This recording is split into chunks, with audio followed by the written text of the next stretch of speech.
In this video, we're gonna do a quick mix on the Behringer Wing. I'm only gonna use onboard processing, no external effects, no outboard stuff. The only reason this computer is here is it's my playback computer. So I'm using that to pump it into the console via USB, and that's pretty much it. So I'm gonna build a quick mix with everything raw.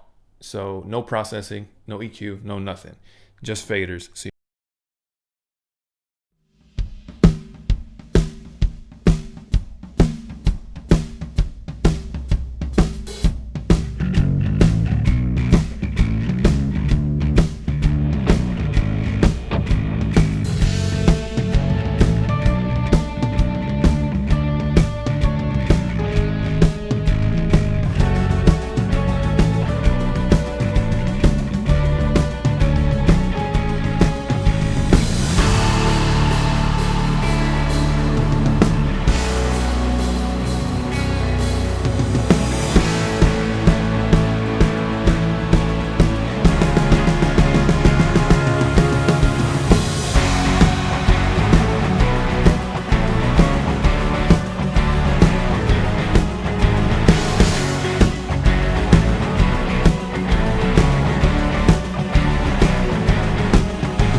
cool.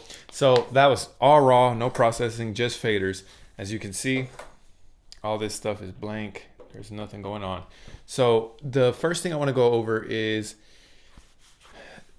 the most important thing always is your source, right? Source is the most important thing. As you can hear, it doesn't sound terrible. This sounds usable if you need to in an emergency, which you wouldn't, but it's a usable thing, right? It doesn't sound terrible. All it needs is a little bit of polishing. Now, that's because my focus in the last few months has shifted from the gear and basically I'm shifting from a gearhead to a source head, right? I'm more worried about the source. What can I do to get the source right? So with that shift, these are some tracks we got about a month ago at the church I work at. And these are straight off the preamps. So you can tell a lot of stuff sounds really, really polished. And that's because the keys player has his keys rig. It's dialed in. Bass player had his bass rig this day. It was dialed in. The drums, I tune and mic the drums. So I do my maintenance pattern there. And the tracks are the tracks, right? They're coming off the tracks rig. So they sound great. So because we're getting great sources in, we are able to get a great product out. Now, if your focus is the next best console, the next best this, the next best microphone, and we tend to forget about the basics, the foundation, right? Well, what does my snare drum actually sound like? What does my kick drum actually sound like? So it doesn't matter what microphone you put on a bad tuned and bad snare drum, right? It's just gonna sound bad. Now, if you put a SM57 on an amazing snare drum, it's gonna sound amazing regardless, right? That's a $70 microphone used. So we're gonna dive straight in. We're only gonna use onboard stuff, and we're gonna build a great mix. So, and we're gonna speed run this thing. We're not gonna take forever. I have this overhead view so you can see everything I'm doing on the console. And I know I'm talking a little bit fast, but I don't want this to be a long video because I know our attention spans are getting shorter and shorter. So let's get started with the kick drum. We'll mute everything else, and we'll get straight into it. So here we go.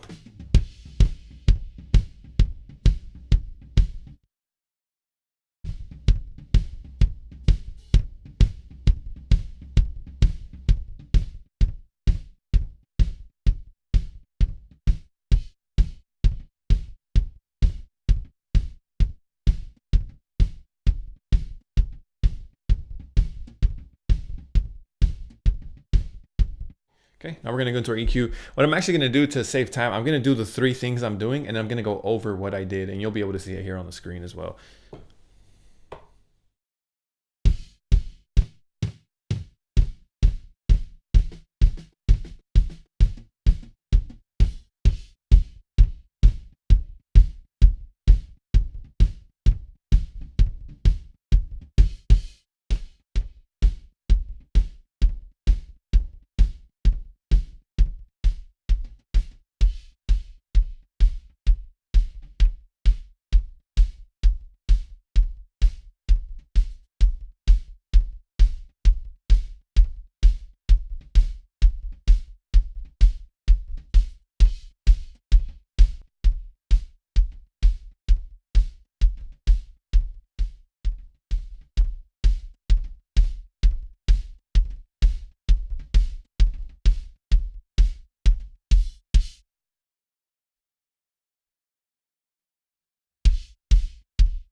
Okay, so this is what I did. I gated the snare drum. I mean the kick drum, not the snare drum. What am I talking about? Kick drum. I gated that. I only want to hear the kick. Then EQ, I boosted our fundamental, which is at 60 hertz right here with our one band. I cut a little bit of 120 with our second band. I cut a ton of that mid-range with our third band. And then I'm boosting the fundamental a little bit. And you can play, not the fundamental, the click. And then you can play with that. Sometimes you don't need it, sometimes you do. And then after that is our compressor. So enabling that, I did a slow attack fast release on this no stressor here, and I just tapped on dynamics model. The original is the wing compressor. That's the default one. And the better one is all of these down here, which are considered plugins, right? They're not actually plugins, but they're modeled after certain outboard gear. So you have your 1176, your LA2A, your Fairchild, which is called the Fair Kid. I think that's funny. The distressor is called the no stressor.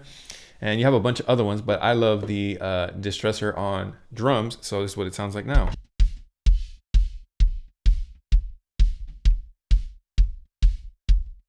The last thing I did was gain match, right? So I don't want it to be louder with compression. I want it to be the same. So I want to be able to match the volume so that I'm actually listening to the compression and not just it be louder and me assume that sounds better because it's louder, right? Sometimes louder can sound better in our ears. Okay, next is snare top.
Okay, so what I did here is I gated, I boosted our fundamental, I cut a lot of this mid-range right here, while also boosting that fundamental, and then I boosted a little bit from 4K onwards, and this is what we ended up with. Or actually, before I show you that, then the no stressor, similar settings, slow attack, fast ratio, and a gain matched at the end. I'm aiming for about 6 dB, 5 to 6 dB. You can see right there. So we're hitting about 3, so let me, yeah, so about 4 to 5. So this is what it sounds like.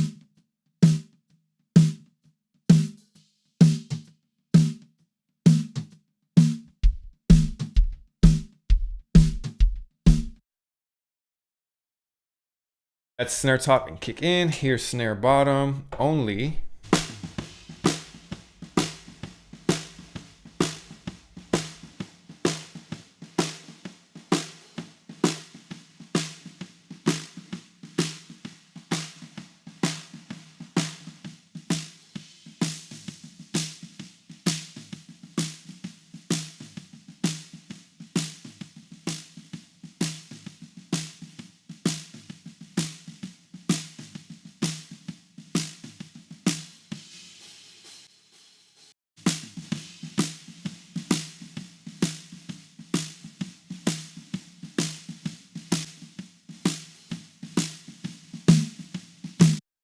All right. So what I did here is, first things first, I want to invert the polarity of the snare bottom. So you have your snare top, snare bottom mic.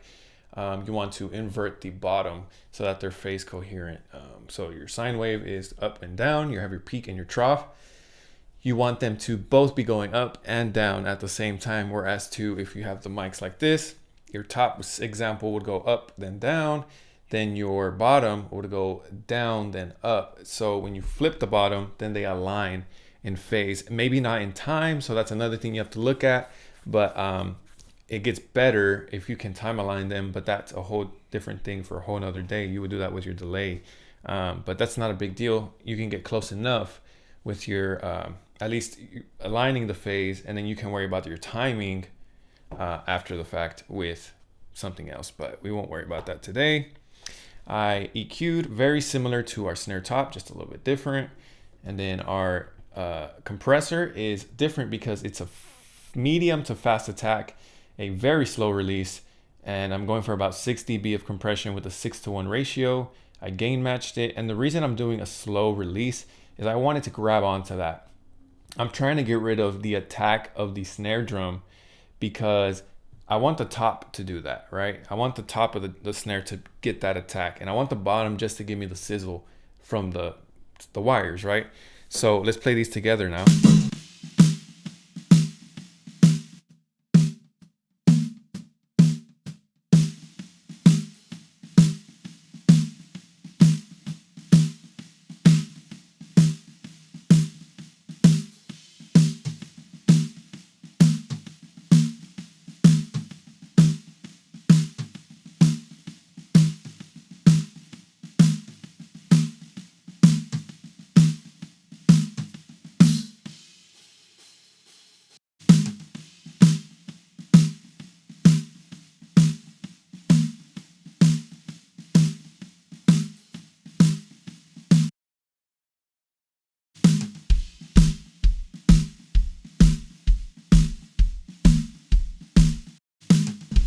Nice. Hi-hats. This one's not rocket science. I'm literally just gonna low cut it, bring it up to about 250, then use my EQ bands and kind of tame off a little bit of this mid-range. And I'm gonna do, so these are the Heartbeat Studios, I believe. They're the studios, yeah. And I know they have a little weird frequency at like 5K. So I'm just gonna do this off the rip. And let's listen to this.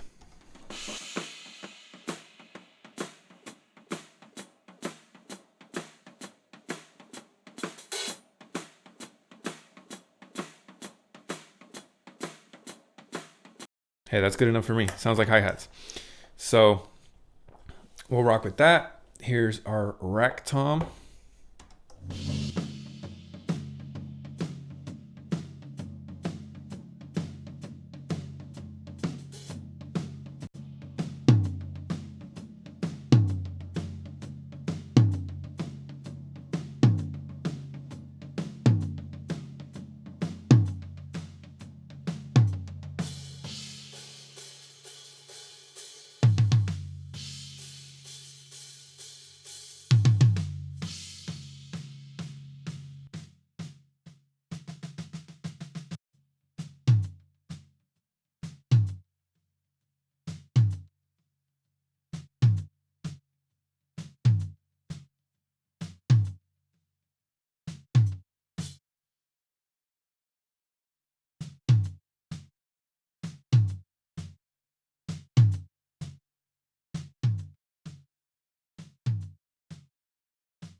All right, so what I did on this one, very similar EQ, cut a lot of that mid-range out, boosted a little bit of the fundamental, and gave it some of the attack back on that 5K range. So that's actually like 7K range, and then for our compressor, same distressor or the no stressor, 6:1 ratio, slow attack, fast release, and output gain match to our input. We're going for about 5 to 6 dB of compression.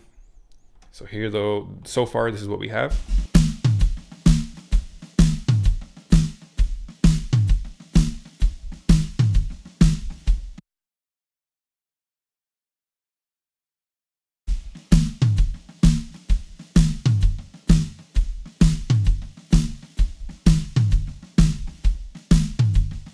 Okay, that's better. Here comes the floor tom.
I feel like the attack on this might be a little bit too slow.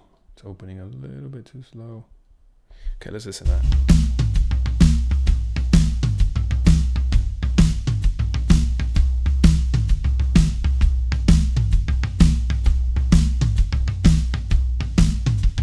There's one frequency I'm hearing on this floor tom that I don't like.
So here are the drums so far.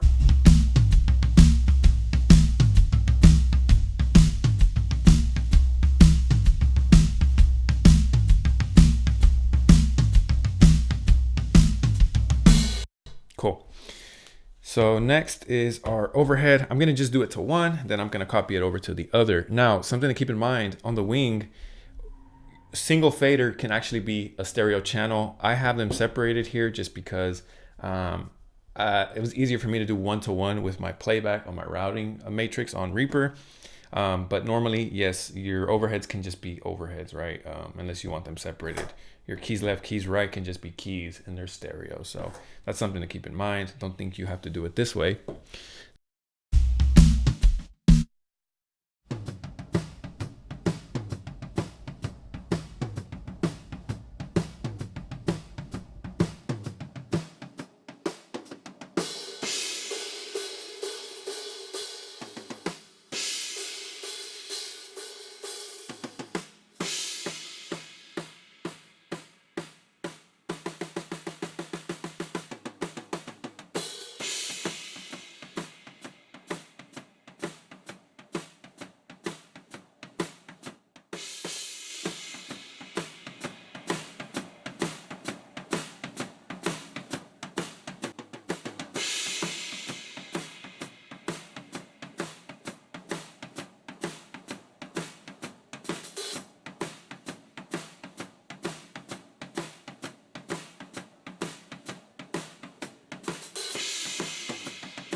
All right, so there they are. What I did is I EQ'd a little bit, cut off all that low mid. So what I found is in my toms a lot of the time, since in most of my shells, I'm cutting out this mid range from 300 to 1K. if I leave it in my overheads, it somehow finds its way back, right? So I've started to roll off pretty higher than I used to, and cut some of that mid range too. And I found that kind of cleans it up too. So here goes all of the drums.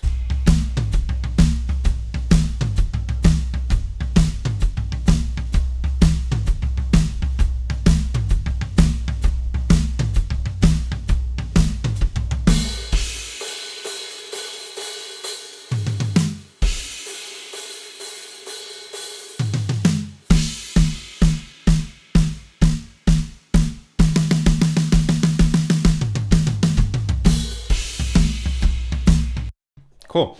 So on the overheads for compression, what I'm doing is I'm doing a very fast attack, and I want to get the snare drum out of the overheads essentially. So I'm setting the attack super fast so that transient just gets caught by the compressor. And you can see every time the snare hits is when you really see that compression act.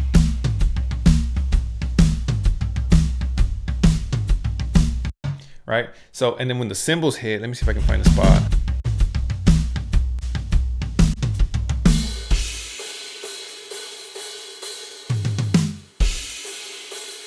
It's leaving your cymbal hits there. It's finding a pocket for them, whereas to where your snare drum would kind of punch through, and you would start to have some phasing issues if they weren't completely in time.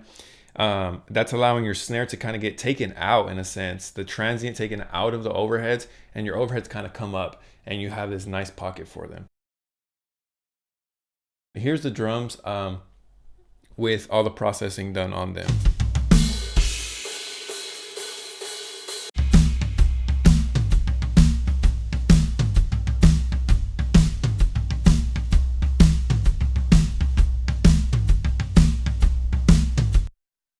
All right, now let's get into our bass. So this bass player is using a bass rig. Sounds amazing on its own.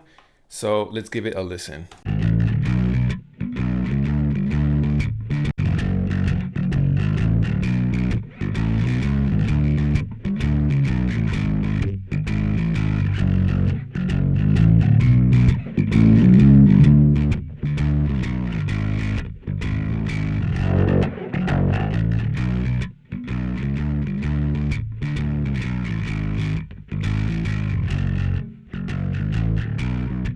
So I found right there in that 250 range, there's a little bit of like a woofiness that's happening with the bass. And considering this song is very overdrive-ish and very rockish, that what you would assume sounds bad, and you're like, if you listen to it in solo and not know any better, you'd be like, that sounds terrible.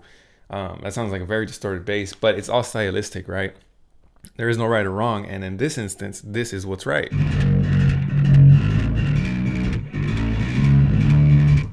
So that's what I did for the EQ. Cut some of that 250 and that 500 range.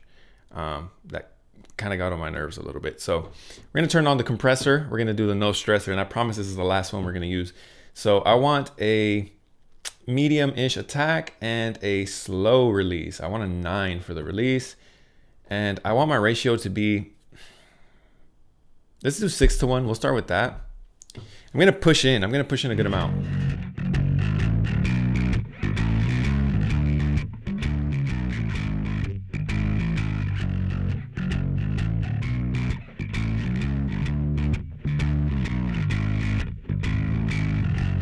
You might say, well, why such a slow release?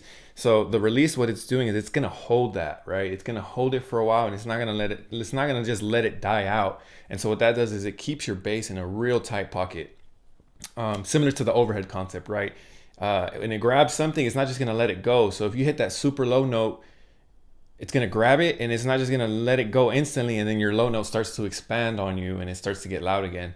And with your high notes that you might not hear, that deep compression you're doing, 6 to 8 dB, is really going to bring that up, and you're going to find it sandwiched, and it's going to give your bass just a nice foundation. And you're not going to find your bass wandering off on you when he hits a low note and the whole building's rattling.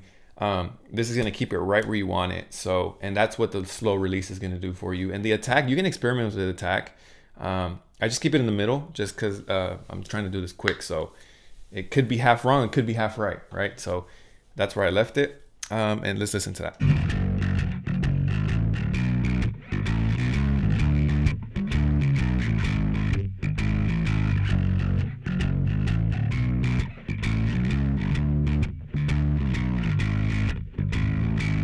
Cool. Yeah, kept it right in the pocket, right where we want it. So let's go over to keys. This is a keys rig. And so shout out to, I think this is Jafet's keys rig. I'm not sure who was playing. I think JJ was playing, so I'll make sure to tag them. But let's listen to this. I might have to trim this down. Let's find where they come in. They come in a little bit later.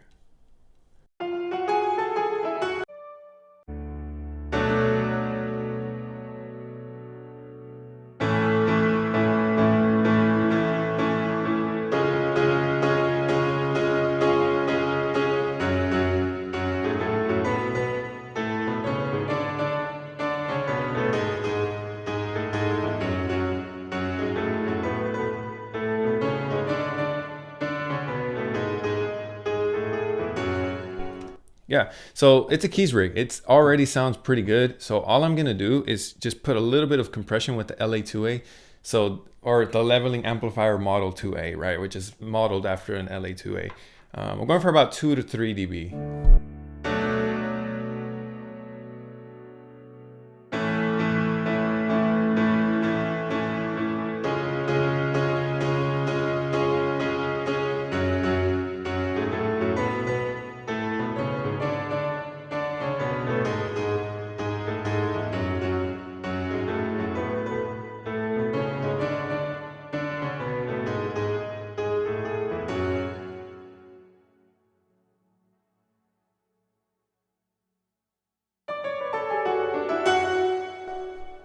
Let me redo that because I copied it wrong. So I'm gonna turn on my EQ, turn on my low cut.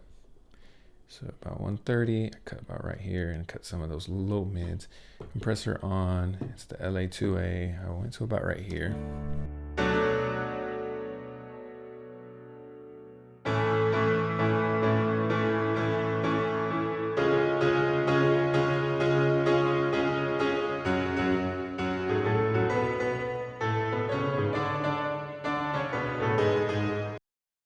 So now I'm going to copy this. I'm going to copy dynamics, filter, gate, and EQ from keys 1 to keys 2. Press copy. So yeah, now you can see they're matched. So let's give that a listen.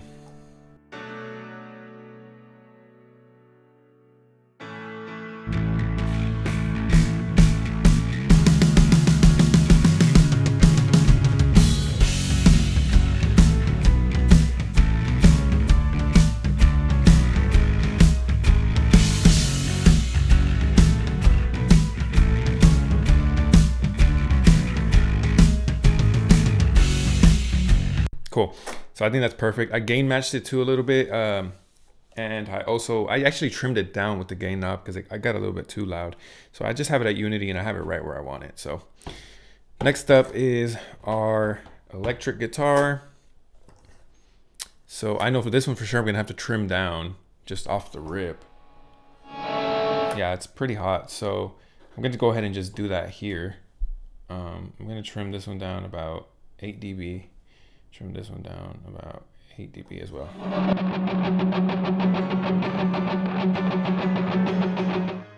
More. Which that's my bad. When these retract, it was just too hot and I should have caught that, so.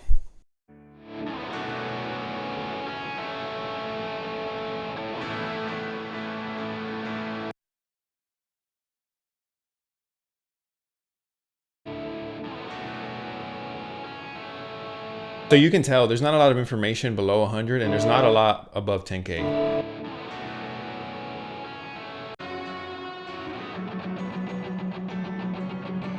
So we can automatically just low cut and high cut that stuff. So I'll go to about 100. And then on this one, I'm gonna go about to 10K.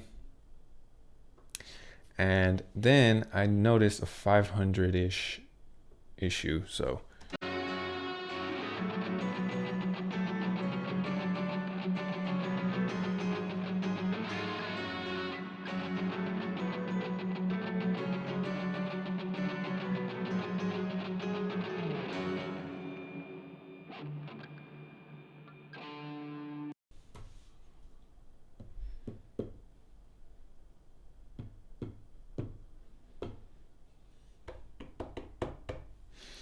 All right,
So guitar, this is Oscar. His rig already sounds great. Not a lot we have to do to it. So it goes back to what I was saying at the beginning.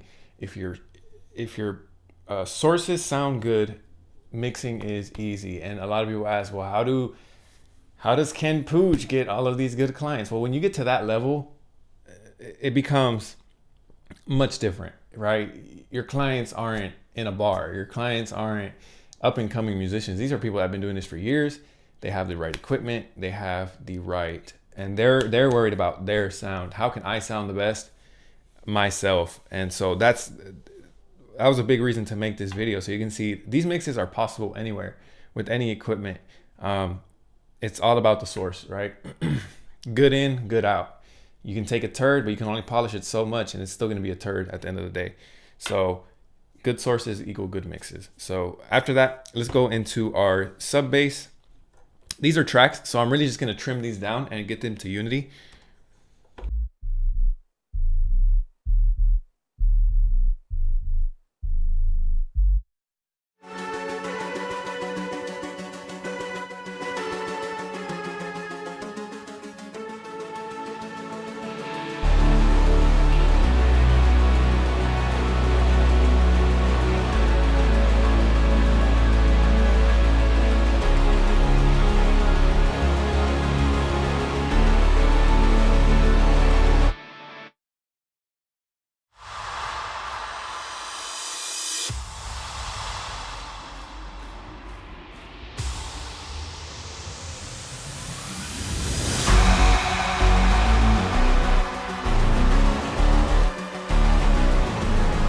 Cool, that works.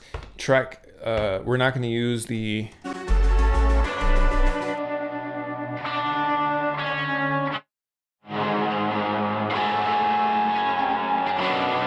We're only going to use the right on the tracks guitars because I think this is the rhythm section, so we'll match that with the EG.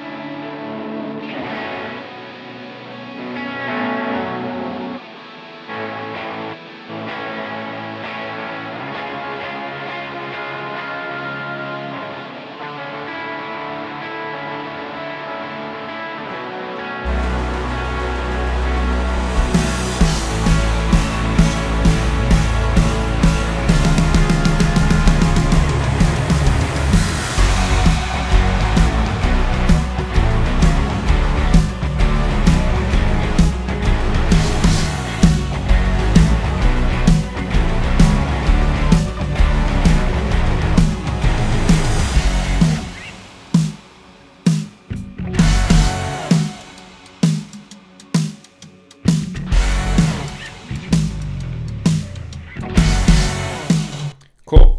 So that's pretty much the whole instrumental section. The only thing we need to do now, we're not going to go over vocals. I'm only doing instrumental. Is we're going to do some effects. And like I said, bass has his rigs. We don't do no effects on that. EG has his effects. He has compression, verbs, all kinds of stuff. And Keys has his rig and he runs reverbs, all kinds of stuff. So song specific patches. So really the only one that needs reverb is the drums. So let's go into our, you can see right here, gives you all your buses. So 11 is our drums bus. So on our drum one, we're only gonna add our kick at -5, our hi-hats at -5, our toms at unity, and our overheads at -5. And so let's go over to that bus. And I wanna see, okay, so we have a room, which is good. We can go over some of these, and I'm between a room or a, I think we'll go with the room, yeah, because I'm trying to add, right? Most churches and most venues of this size have a drum shield as their thing. They have a drum shield, so adding a room verb to it kind of gives you that in the room feel, and it takes it away from being so trapped away, right? So separated from everything else. So we'll rock with that. The room verb will work, and let's do 16 milliseconds. Let's keep it that size. Decay, we could do like 1.6 to start. I don't want it too long, right? We're just trying to add a room vibes. I think if you hit a snare drum in a normal size room, it's not gonna last 4 seconds, right? We're not in a warehouse. We're in a small room, so it's about 1 second, give or take.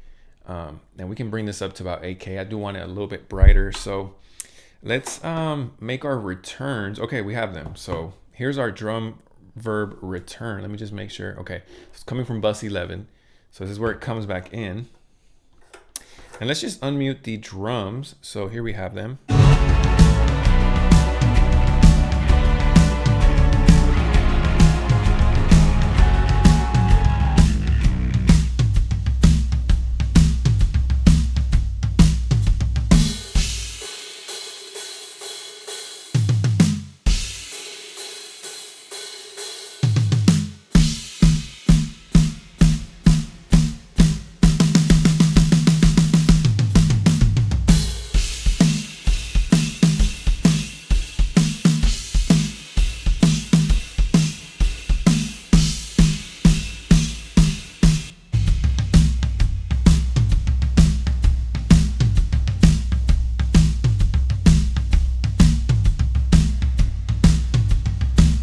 Yeah, so you can hear the tail there. I'm gonna pause it one more time so you can hear it.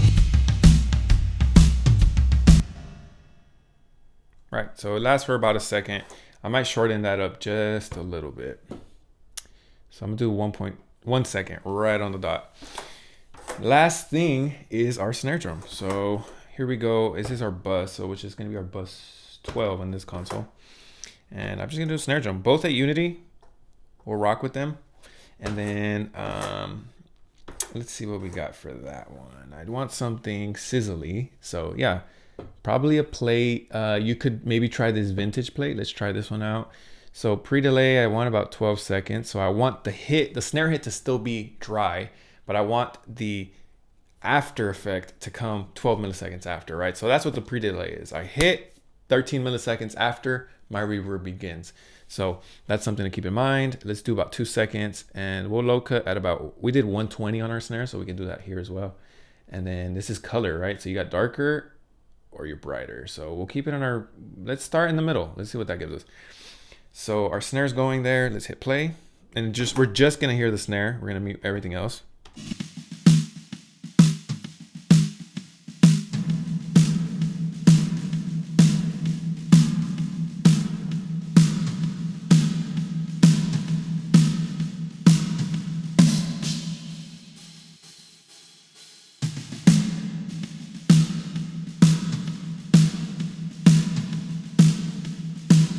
Let's see what that sounds like with the whole kit. Or with the whole band, actually. No, let's listen to the kit first.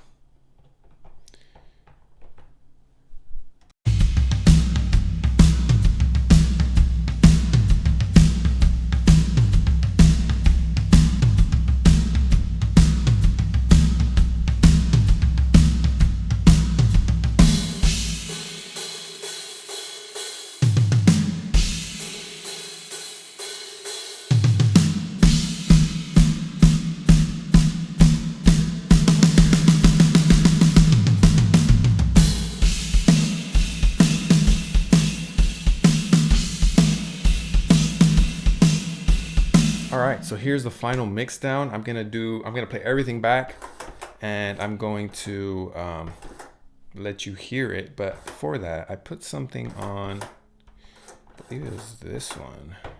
Yeah, so on my master, my main one that's going to feed my my matrix here. So let me turn this off. I'm gonna let you hear it off and then on. Let me build this mix, and then this will be the final walkthrough here. So.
And that's it. That's how I build a mix in however many minutes this was. You'll see how long it was, but it didn't feel very long. And now there is more complex ways to doing sessions and more processing you could do. But if you had to get it from ground zero to rolling, when you have the right sources, when your sources sound good, you see how easy it is. In 20 minutes, you can have a mix rolling and be ready for whatever may come at you. So hope this helped.